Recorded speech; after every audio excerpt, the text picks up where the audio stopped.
السلام علیکم ورحمۃ اللہ وبرکاتہ۔ بسم اللہ الرحمن الرحیم۔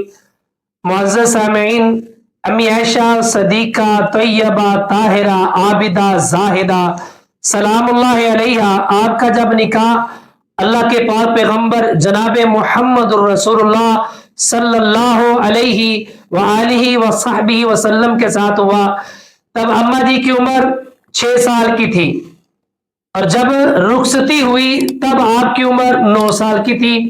یہ خود امی عائشہ صدیقہ رضی اللہ تعالی عنہ فرماتی ہیں کہ جب میرا نکاح اللہ کے نبی کے ساتھ ہوا تب میری عمر 6 سال کی تھی، جب رخصتی ہوئی تب میری عمر 9 سال کی تھی۔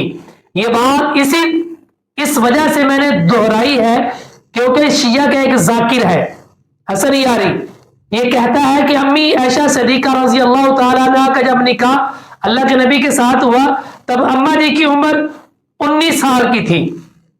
جب اللہ کے نبی کے ساتھ امی عائشہ کا نکاح ہوا امی عائشہ کی عمر 19 سال کی تھی۔ یہ شیعہ ذاکر حسن یاری اس نے یہ بات کی ہے، بالکل اس نے جاہلانہ بات کی ہے، اس کے پاس اس کے پلے تو سوائے جاہلیت کے کچھ بھی نہیں ہے۔ اللہ کے نبی آپ صلی اللہ علیہ وآلہ وسلم کا امی عائشہ کے ساتھ جو نکاح ہوا تب امی عائشہ کی عمر 6 برس تھی، جب رخصتی ہوئی تب آپ کی عمر 9 برس تھی۔ اچھا، اللہ کے نبی آپ صلی اللہ علیہ وآلہ وسلم کا جو نکاح ہوا امی عائشہ کے ساتھ، یہ انتخاب کس کا تھا؟ کس نے کہا امی عائشہ کے ساتھ نکاح کا؟ اس کے متعلق حدیث ایک سماعت فرمائیں۔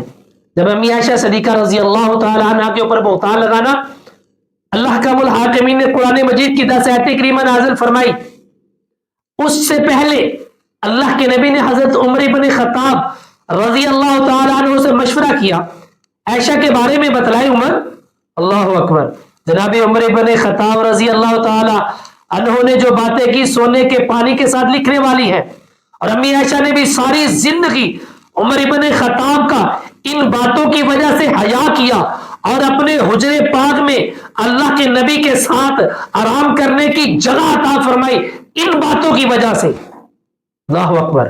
اللہ کے نبی جناب محمد رسول اللہ صلی اللہ علیہ وسلم نے پوچھا، حضرت عمر بن خطاب اللہ کیا کہتے ہیں؟ فرمایا، پیارے ہو، یہ تو بلا مجھے بتلاؤ کہ آپ کا جو نکاح عائشہ کے ساتھ ہوا، امی عائشہ کے ساتھ جو آپ کا نکاح ہوا، وہ کس کے کہنے پر آپ نے نکاح کیا؟ اللہ اکبر۔ اللہ کے نبی فرماتے ہیں اللہ کے کہنے پر۔ تو فرمایا، اے پیارے نبی جناب محمد رسول اللہ صلی اللہ علیہ وآلہ وسلم جی، اللہ کے کہنے پر اگر آپ نے نکاح کیا ہے تو اللہ پاک کسی ایسی خاتون کے ساتھ آپ کا نکاح تو نہیں ہونے دیں گے۔ اللہ اکبر۔ بلکہ امی عائشہ کی زبانی میں آپ کو ایک حدیث سنا کر اپنی بات کو ختم کرتا ہوں۔ صحیح البخاری شریف کی حدیث ہے، امی عائشہ فرماتی ہے، ان النبی صلی اللہ علیہ وآلہ وسلم قال لها، اللہ کے نبی فرماتے ہیں، اریتو کی فی المنام، عائشہ میں نے تمہیں دیکھا خواب میں، مرتین ارا، 2 بار، انکی فی سرقۃ من حریر، تو ریشم کے کپڑے میں لپیٹی ہوئی میرے پاس پیش کی گئی، ریشم کے کپڑے میں لپیٹ کر مجھے دکھلایا گیا۔ اللہ اکبر۔ کیا قربان جائے، کیا کتنا پیارا انداز ہے۔ اور یہاں پہ یہ بات پہلے سن لیجئے، انبیاء کے جو خواب ہوتے ہیں وہ اللہ کی طرف سے وحی ہوتے ہیں، انبیاء کے جو خواب ہوتے ہیں اللہ کی طرف سے وحی ہوتے ہیں۔ اللہ کے نبی فرماتے ہیں، اللہ اکبر، جب میں نے دیکھا تو مجھے کہا گیا، فرمایا یہ امراتوں کا، یہ آپ کی بیوی ہے۔